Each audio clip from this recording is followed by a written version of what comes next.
এই ছেলেদের ওয়াশরুমে ঢুকেছে কেন? তোমার কি মাথায় সমস্যা নাকি? এই আমি ছেলেদের ওয়াশরুমে ঢুকছি, তুমি মেয়েদের ওয়াশরুমে ঢুকছো, বেয়াদব ছেলে। আমি এখন তোমার ফ্যাকাল্টির কাছে বিচার দিব। ওয়েট। তুমি ফ্যাকাল্টির কাছে বিচার দিবে? আসো। এখানে কি লেখা এটা পড়ো। সরি আমার ভুল হয়ে গেছে। সরি বললে কি সব সমাধান হয়ে যায়? আর তুমি যে আমার মান সম্মান নষ্ট করলে তার কি হবে?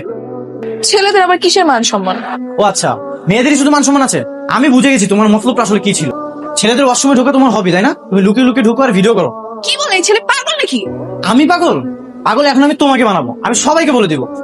দেখো, আমার একটা মান সম্মান আছে, তুমি প্লিজ কাউকে কিছু বললো না। ঠিক আছে যাও, মাফ করে দিলাম। কাউকে কিচ্ছু বলবো না। সত্যি কি কাউকে বলবি না?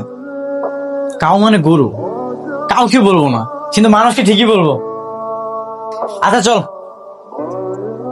এই মুনি শোন, তুই নাকি ছেলেদের ওয়াশরুমে ঢুকে লুকিয়ে লুকিয়ে ভিডিও করিস? ক্যাম্পাসে সবার কাছে এসব ছড়িয়ে বেড়াচ্ছে। কই বেয়াদবটা কই?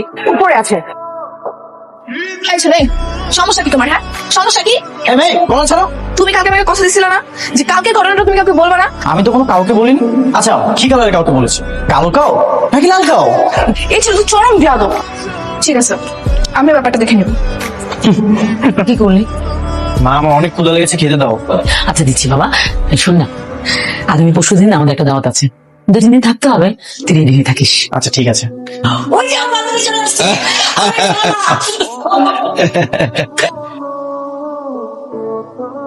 ওই যে আমার মেয়ে চলে এসছে।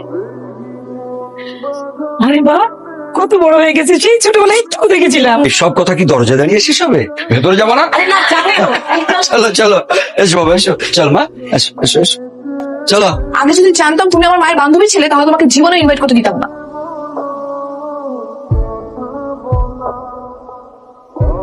এই মিষ্টির মধ্যে মরিচগুলো এমন ভাবে সাজিয়ে রাখবি যেন বুঝতেই না পারে, তারপর এই মিষ্টি আমি ওকে খাওয়াবো। কি বলিস? মরিচের গুঁড়ো মিক্স করে মিষ্টি খেলে তো মরে যাবে। পাগল নাকি? মরিচ খেলে কেউ মরে? তোকে যেটা বললাম সেটা কর।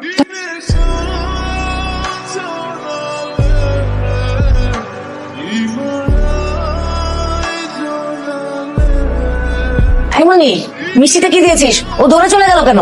মিষ্টিতে মরিচ দিয়েছি। এগুলো তো পরে। খুব জল লেগেছে? নাও, দুটো খেয়ে নাও। আর শোনো, এটাই ছিল তোমার ফাইজলামি করার শাস্তি। শাস্তির পর যদি এমন ভালোবাসা পাওয়া যায় তাহলে আমার কোনো আপত্তি নেই। এটা ভালোবাসা না, মানবতা ছিল। তাই আমার কাছে মানবতাই ভালোবাসা। শোনো, এরপর লাগতে ছিল না দুধের বোতল লবণ দিই। দাও, আর খেতে হবে না।